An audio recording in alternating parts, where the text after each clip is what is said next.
옆집 아이의 선행이 궁금하다면 친한 엄마한테 물어봐.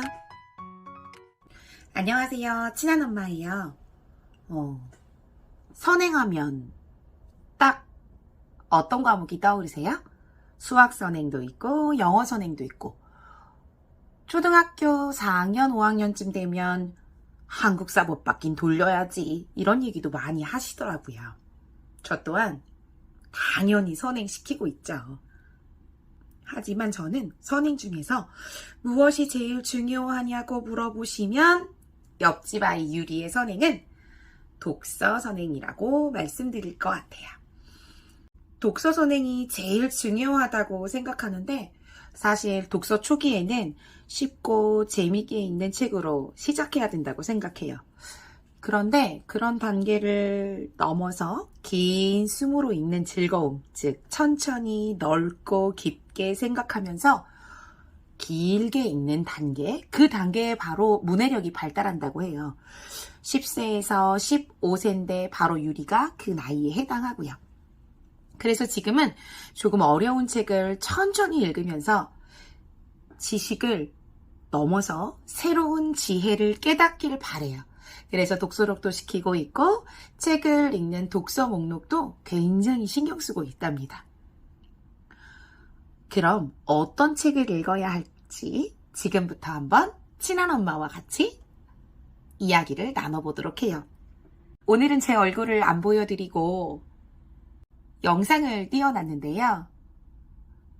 지금부터 저는 이 영상을 보면서 너무 상상에 빠졌죠.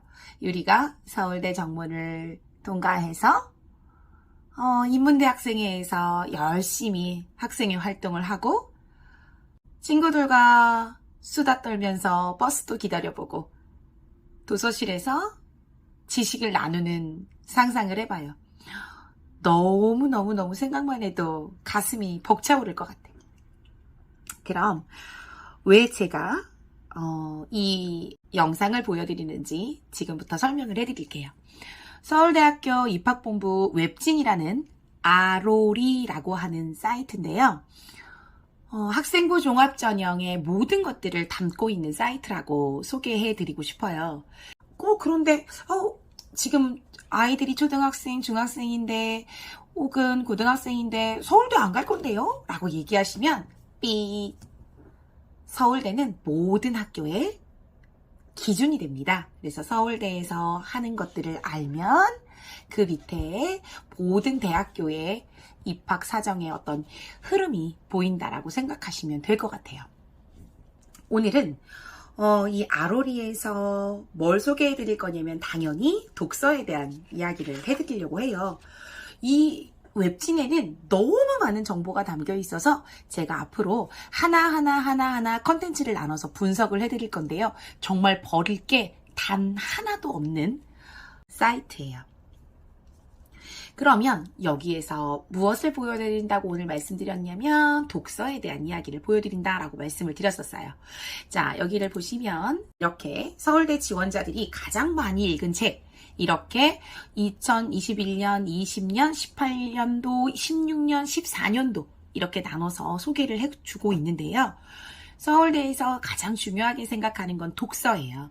독서를 따로 자소서 목록에 너의 인생에서 가장 영향을 많이 미친 책은 무엇이니? 라고 묻는 문항이 따로 있을 정도예요.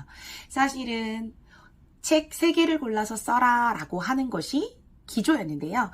이번에는 바뀌었어요.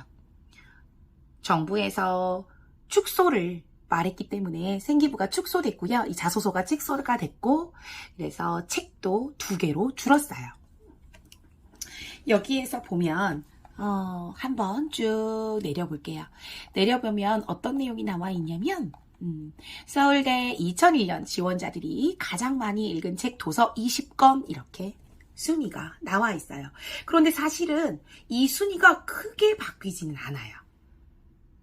결국에는 이런 책들을 보시면요. 앞으로 내 아이가 어떤 책을 읽어야 할지에 대한 길잡이가 되어줄 자료라고 보시면 돼요. 그런데 이거는 고등학교 3학년이 읽은 자료 아닌가요? 라고 물어보실 수 있는데 그건 사실 아니에요. 이 자료들은 고등학교 1학년부터 3학년까지의 독서 목록을 가지고 서울대에서 순위를 매겨놓은 거고요. 학생들이 이제 생기부 제출한 것을 보고 매겨놓은 자료라고 보시면 돼요. 그런데 초등학교 학생들은 이것을 어떻게 이용해야 하느냐를 먼저 얘기를 해드릴게요. 예를 들어서 조지 오웰의 1984, 죽은 시인의 사회, 정의란 무엇인가, 미움받을 용기는 초등학생용이 따로 있어요. 그래서 초등학교 때는 이런 책들을 먼저 읽어두는 거예요. 어떻게 읽어두냐면 주니어용으로 나와 있기 때문에 그 주니어용으로 1차적으로 책을 읽어둡니다. 그리고 중학교에 올라가서 이 책을 읽는 거죠. 이 표는 2014학년도 지원자들이 가장 많이 읽은 도서 베스트 20이에요. 그런데 아까 21년도 도서 베스트와 많이 비슷하죠? 결국에 좋은 책은 시간이 흘러도 좋은 책이라는 거죠. 우리 아이들이 초등학생이건 중학생이건 고등학생이건이 중요한 게 아니라 좋은 책들은 다 읽어야 한다는 거예요. 그래서 저는 이런 도서 계획을 세우고 있어요. 중학교 3학년에 마지막 고입 3월 전까지 읽을 수 있는 책들, 좀 편안하게 읽을 수 있는 책들은 읽고 독서록을 써둔 후에 고등학교를 입학해야겠구나 라고 하는 확실한 계획을 가지고 있어요. 그것이 우리 아이가 고등학교 갔을 때 아이가 해야 되는 많은 것들, 내신, 그리고 수능, 수행평가, 학교 활동들, 바쁘게 지낼 아이에게 엄마가 이 정도 방향성은 제시해주는 게 좋지 않을까요? 그리고 이런 책을 미리 읽어둔다면 우리 아이들이 나중에 엄마 고마워, 그때 그렇게 책 다 읽혀줘서 너무 고마워 라고 하지 않을까요? 지금까지 친한 엄마였습니다. 감사합니다.